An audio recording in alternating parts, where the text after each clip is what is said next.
Hi, this is Lainey Cameron. I am here with Kimmery Martin, and we are going to talk about one of, in my opinion, the most important books to come out this year. Kimmery, thank you so much for joining me. Oh, thank you for having me. My pleasure. So, Doctors and Friends, I will say it's the only book that I think the word prescient comes up more in your reviews than any other word.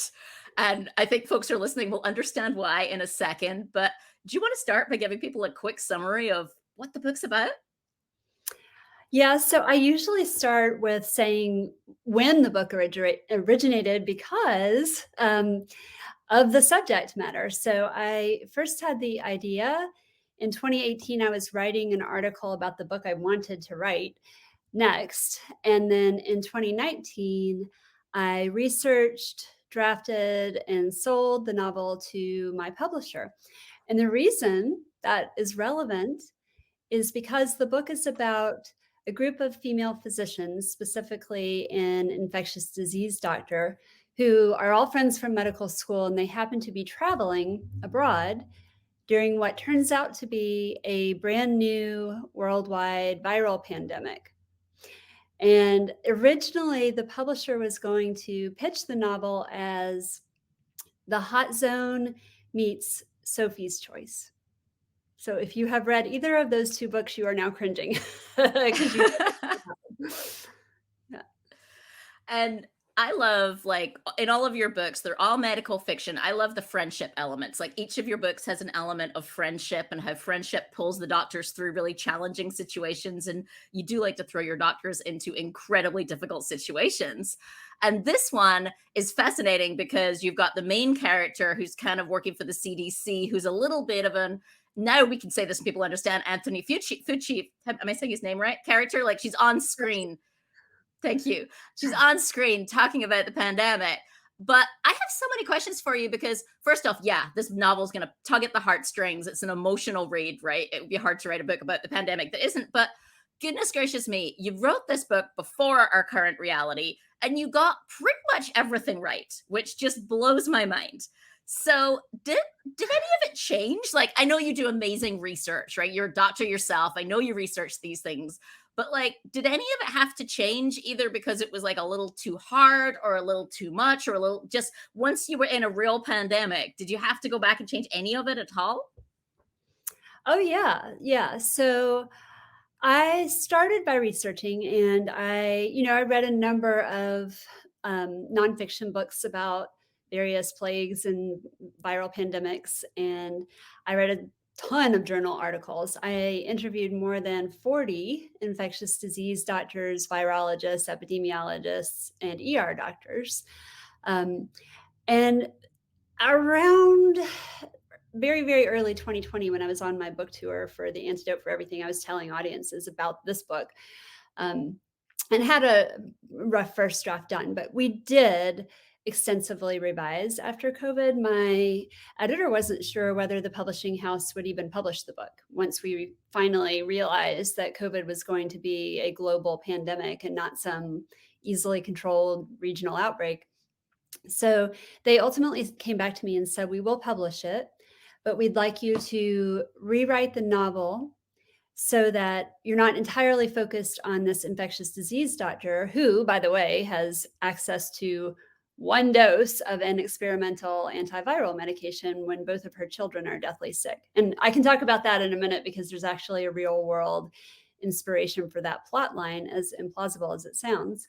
Um, but they said, "Well, can you change some of the other characters in the book to be point of view characters so that even though we will have all lived through a pandemic by the time people read this, we will not have all lived through a pandemic on the front lines." And so I switched the point of view to include an ER doctor in New York City and an OBGYN in San Diego, as well as the ID doctor in Atlanta. And I added plenty of things too. I added Zoom scenes to the book because you can't have a pandemic without video conferencing in your pajamas. And I added, I refined some of the stuff about the infectious disease warning system that was in the book and this and that. But I did already have some things that turned out to be accurate. Of course, I I already knew about PCR testing and masking as an epidemiological disease control measure, and there were 10 hospitals in my book, and some of that stuff stayed the same. I did Mhm. not get everything right. There are some major, major differences between what actually happened and what's in the book, but that's good because you can kind of see what might have been. And also it's a different disease. It's not about COVID, it's about a made up disease, right? Like, yeah.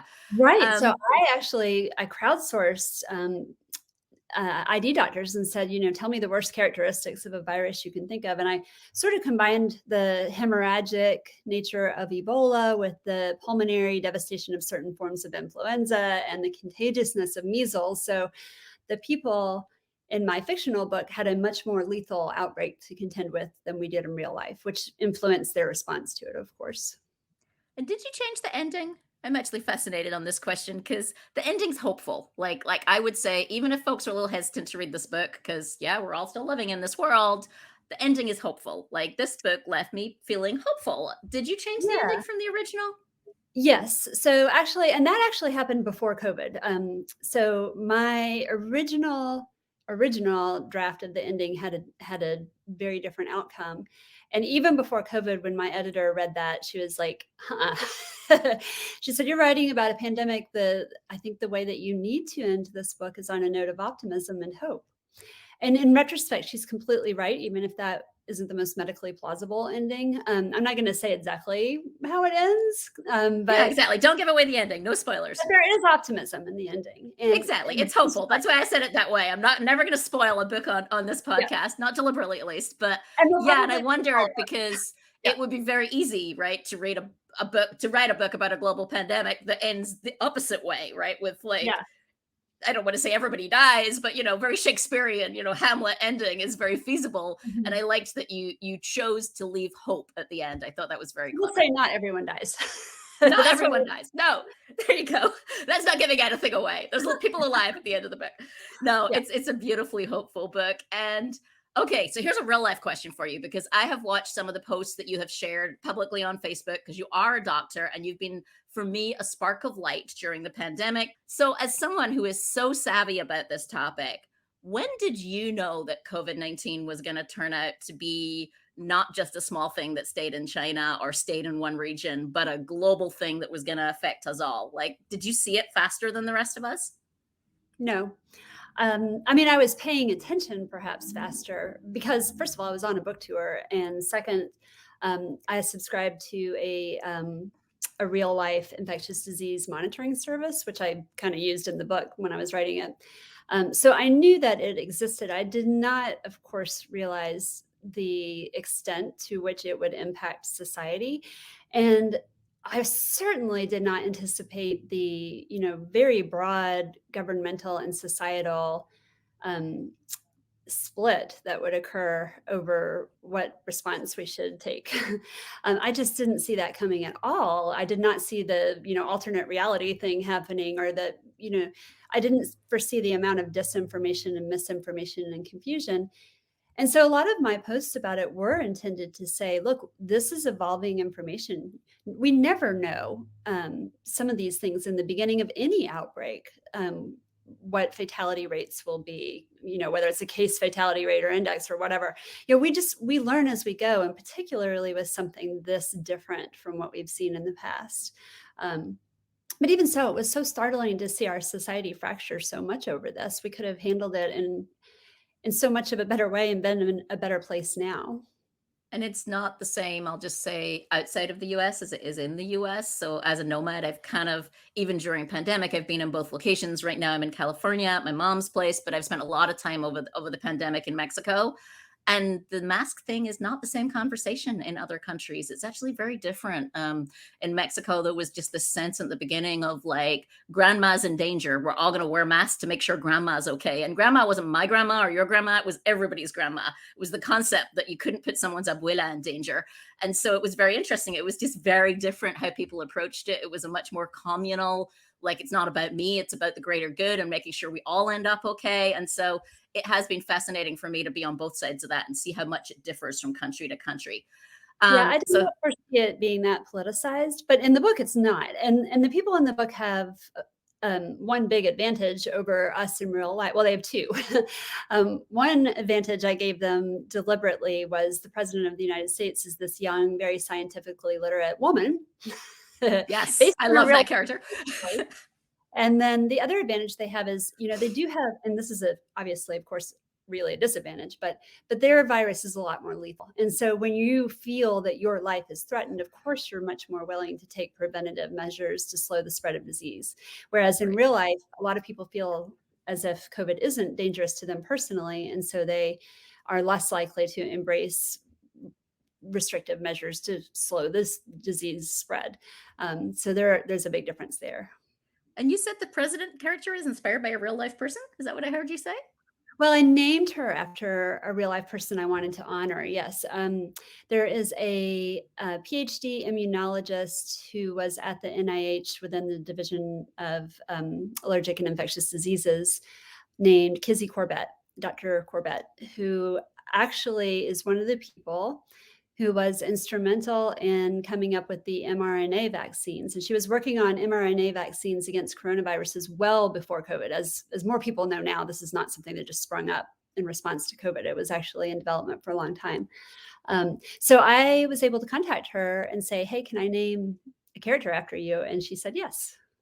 Oh, that's fabulous. And you said the idea of the storyline of having, one vaccine and having to choose between your two children, which is just this incredible, like you say, Sophie's Choice storyline, was inspired from something in real life too. Like, where did that idea come from? Yeah. So as research, I was reading, every book on infectious diseases I could get my hands on, both medical and scientific and in the popular press. And I read this book called Crisis in the Red Zone by Richard Preston, and it was about the 2014 Ebola outbreak in Western Africa. And there was a very well publicized incident that occurred at an aid camp in Sierra Leone, in which two of the medical workers, a doctor and somebody else, contracted Ebola. And completely coincidentally, the director of the medical camp, a doctor named Kent Brantley, realized that he had access to one dose of an experimental antiviral medication. And he had to select which of his two dying colleagues would receive it, or if either of them would, because this drug had never been administered to a single human being before. And if he gave it to one of these two people, he would be giving it to somebody in a position of relative privilege. And there were people dying of Ebola all over the place. So it was this fascinating real life ethical dilemma. And I read that and I thought, what if those two people had been his children? And I always say this in my book Wow. talks. I thought the same thing that all of you guys thought, which is, what if these people had been his children? And everyone just stares. And then I say, I'm just kidding. You only think that if you're a writer. Because the mantra of all fiction writers is we try to put our characters into the worst possible moral choice that they can make, because that makes good fiction. So we are, busily torturing our people as we write. Right. We're in the business of torturing our characters. I Which is love very that. I different love from the that. idea in real life as an ER doctor. Like, that's the fundamental difference between doctoring and writing, is one group is trying to torture people and the other is trying to alleviate suffering. And is there anything about the response to the book that has surprised or delighted you? I mean, this is the strangest thing. We're talking about it just before we started, right? Bringing out a book set in a pandemic, during a pandemic that you wrote before the pandemic is very meta and surreal. And I'm sure coming off the book tour here, it must have been quite the experience. Anything that's surprised you? I mean, I imagine you had some fear going into this, talking about this book to the world right now. Yeah, my fear primarily revolved around no one's going to want to read this, and I don't blame them. So I usually try to tell people, the book does have some humor, it does have sweetness, it does revolve around this concept of friendship as a fundamental human relationship, and you can get a romance in so many books. You can get work issues and all these things, but I like to focus on friendship as a dominant force in my novels. So I have been surprised, I guess, because the press for the book has been so good. I was really nervous about that, and it wound up getting starred reviews from everybody, and it got some mentions in the national media, and people contacting me saying how much they loved it. And so I think it's more a challenge of getting people to read it. And then so far the response has been largely positive. There have been some people some reviews I've seen from regular people who say, I can't handle this yet." Yeah, and I think, if you're in a scenario where, for example, you directly lost a loved one or something, it might be too hard to read a book that deals with anything pandemic related, and that makes sense. But I would say, having lived through this, as far as we have so far, I thought this book was incredibly well written and hopeful, and I would encourage people to read it. No, not to wait. I mean, I really feel like I said to you before we started, I think it's your best one yet, and I love your books. Thank So you. well done.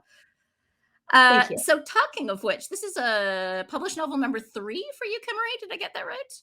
Mhm. So I'd encourage folks to go read the others as well. But any advice for people who are maybe in your situation of wanting to come from a career and leverage that career into their writing, or who want to write something as emotional and as gripping? I love that gripping is one of the top words that shows up in your reviews for this book. Gripping and can hard to put down, but gripping in particular. Any advice? What do you advise other writers? Well, my first and foremost advice to everyone is always that they should be readers. Because I think even if you haven't had formal education in writing, if you read a lot, you pick up this instinctive understanding of story structure and character arcs and voice, and all the things that make writing so enjoyable and so singular when you read someone with a strong voice. So I do tell everybody to read, but I also think, yes, of course, I'm in favor of leveraging your career into writing. I love when I'm reading a novel and you get this fly on the wall glimpse of some setting or industry or place that an author knows really, really well. I like it makes me feel smarter to read that kind of book. And so I really enjoy it when I read it. And also you're able to bring a level of authenticity and detail to your work when you do that. So the main writing advice I have is, knuckle down. It's a long haul, but it is if you find that you like it, and you're passionate about it, it's so worthwhile. That's so true. So let's talk books. Before we wrap up, is there anything you've read recently that you appreciate? And being such a stellar writer, I'm always interested. Like, what did you appreciate being such a good writer? Well, I like writers who have kind of a snarky voice. My favorite writer is Bill Bryson. But I lately, love I Bill Bryson. I love him. He's like so entertaining and so informative. He writes nonfiction. I've in fiction, I have been gravitating towards literary fiction lately. So I finished Bewilderment by Richard Powers and My Year Abroad by Chang Rae Lee, and both of those are just gorgeously written, deeply literary, interesting books. I also just finished Dream Girl by Laura Lippman, which is more of a thriller, and I loved it. She's a fantastic writer. Love it. And let's take a quick peek at how people can connect with you on social media if they want to follow you. And you do post such fascinating things that I would encourage folks to follow you. Your website with all your social media is kimmerymartin.com. And you're at Kimmery Martin on Instagram. And like I said, you're fun to follow. I always learn so much from your posts. But before we wrap up, anything I haven't asked you that you wanted especially to make sure that you mentioned or talked about today? Oh gosh. Well, I want to say thank you to everybody who reads. It's so easy to just fire up Netflix, and y'all are keeping the literary industry going. Thank you so much. And I guess also, Lainey, I would like to say that I really want to meet you IRL. Where are you in California? Right now, I'm in Santa Cruz, California at my mom's place. Wonderful. Well, someday we're going to meet up Someday we're either going to do it in the middle of the country or at a women's fiction retreat or somewhere. It's going to happen. for sure. Yep. Take care. It was so great talking with you today.